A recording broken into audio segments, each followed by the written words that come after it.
I've been here all morning trying to do this. Let's see if this one works. So it's important as you go through your early stages of your golf that you achieve a handicap. Now on the screen is a list of all the handicaps of people that submit cards here at the golf centre after the most recent competition at the end of April, and you just get an idea of how many people submit cards. There's hundreds of them, there's loads of them. You don't need to particularly look who it is, you just need to know there's lots of people. It's perfectly normal to be submitting cards, achieving a handicap, and then attempting to get that handicap down as a way of improvement, or as a measure of improvement. So here on the screen, we'll take Adam Ladd, the first name. You'll see his handicap is 14, and I'd like to explain how we come up with that number. Here's a scorecard, and first of all let's look down the column that says par. Each hole is given a par based on how many shots a professional would take to complete it.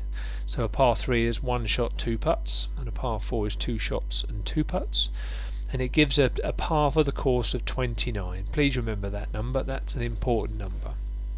So Adam Ladd at some point would have put some cards in, and we would have given him a handicap, and we would have deemed that 14 would have been the handicap that Adam would have been given, and 14 means that he'd have gone around the golf course in 14 shots more than 29, so that makes 43. So Adam Ladd, probably a typical round of golf we would expect to be 14.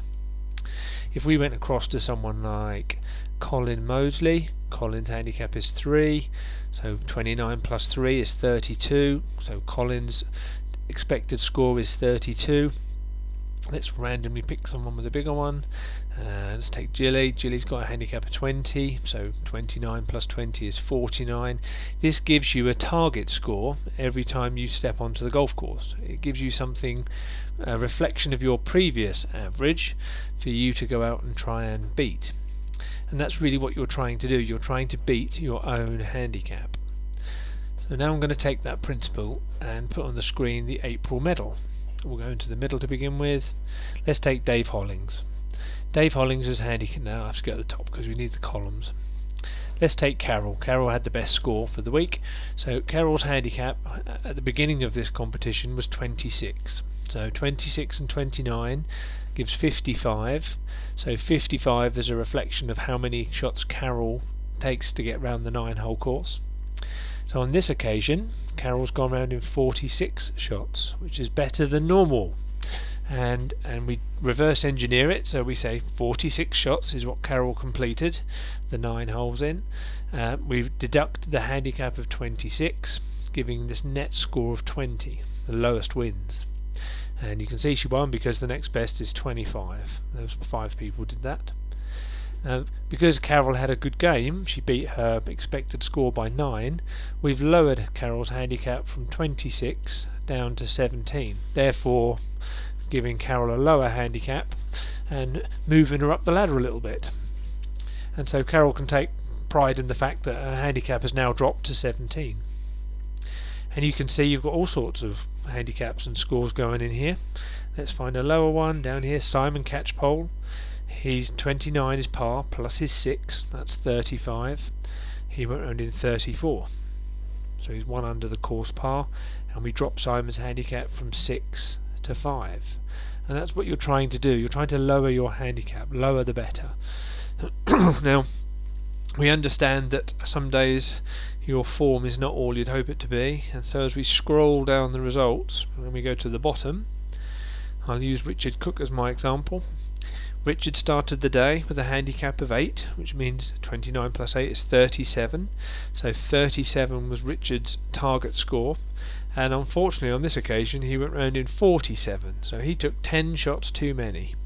Might have been a few missed putts, ball or 2 in the field, might have left his putter at home, I don't know. Any number of reasons why a golfer does this. But he did submit his card. Now the consequence is his handicap went from 8 up to 9. So a slight backward step for Richard on this occasion. Really important you do submit all your cards though. It's important you do put your cards in, because handicaps fluctuate. They go up and they go down again. And it's thought that as you practice and play and improve and learn, that your handicap will get better with you. It gives you a personal target to aim for each time.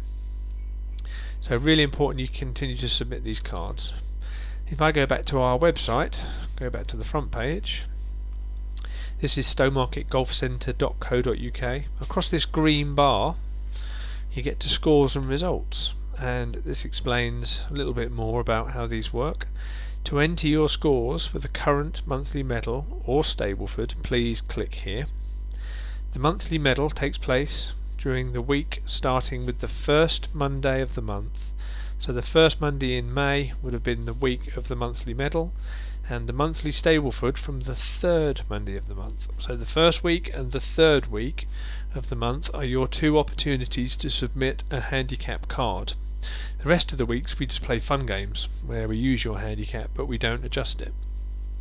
And there's a couple of, not rules, but when you head out for a medal or a Stableford, when you go out to put your card in, it isn't right that you can play 3 times in the week and submit the best one, because you're giving me an unfair reflection of your golf. You're letting me see only your best.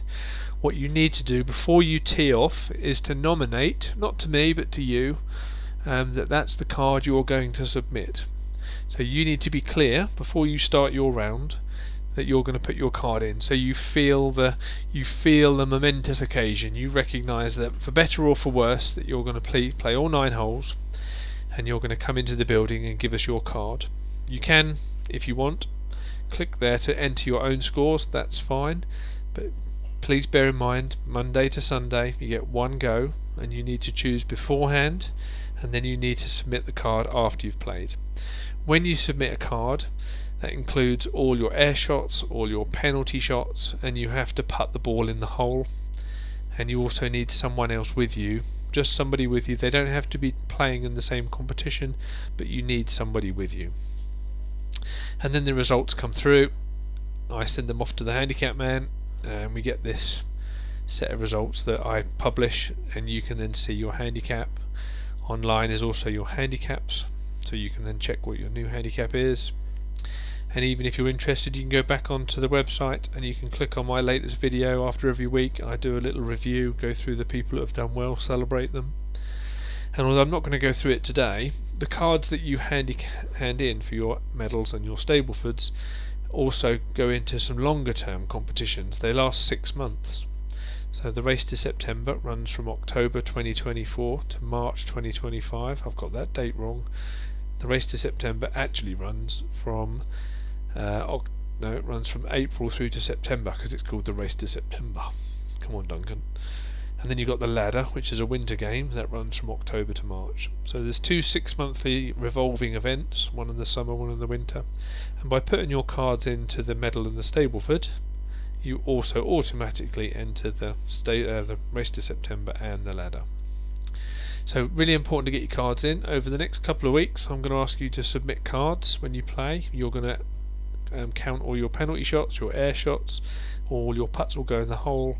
You'll write the scores down genuinely.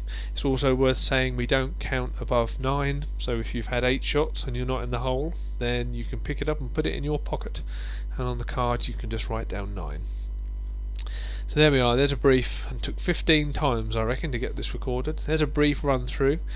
Please ask questions. One of the first questions you're going to ask is, what's the difference between a Stableford and a medal?